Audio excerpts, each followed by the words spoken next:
राधे राधे मेरे बहनों, कैसे हो आप लोग। आज मैं आप लोगों के लिए बहुत प्यारा सा एक सोहर गीत लेके आई हूँ। आप लोग बताना कैसा लगा मेरा ये सोहर गीत। बरहे ही दिन बरहिया बरहिया ही बीतल हो, बहुअर कैसन बाण तोरा माई बाप देखही नाही आवे। बहुअर कैसन बाण तोरा माई बाप देखही नाही आवे। बोलिया तये सासु बोललू बोलाई नाही जानलू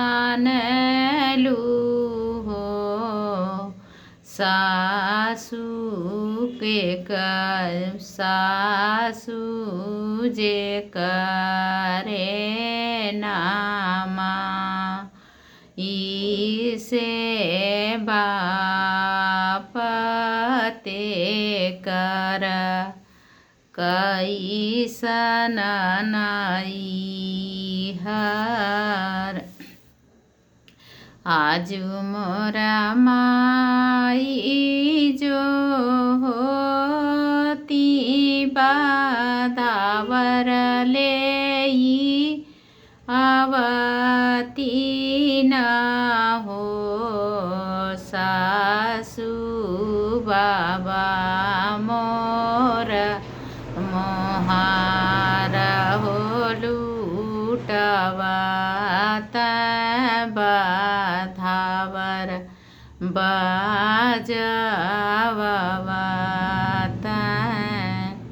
सासु बाबू मोर मोहार हो लूटवात बाधावर बाजवात।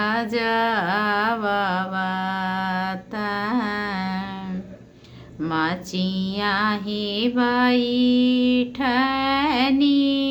न जेठानी सरब गुनिया गर हो, छोटी कैसन हऊँ तोरा भाय भौजइया भयना नाही देख। बोलिया तये जेठानी बोललू बोलाई नाही जानलू हो, जेठानी भाई भौजाई नाही जोरावा नाही रे, ओना से आसबाण। एतनी बचन सुनी सासु मानाही नाहुल सैनी हो, बहुअर हमाई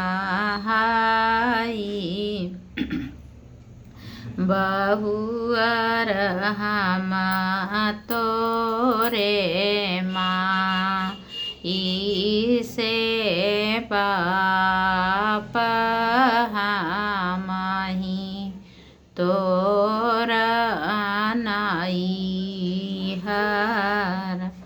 हम तोरा छठिया पूजाइब मोहार लुटाइब हो बहुआर हम तोर सोहर हो गवाइब बधावर बजवाइब।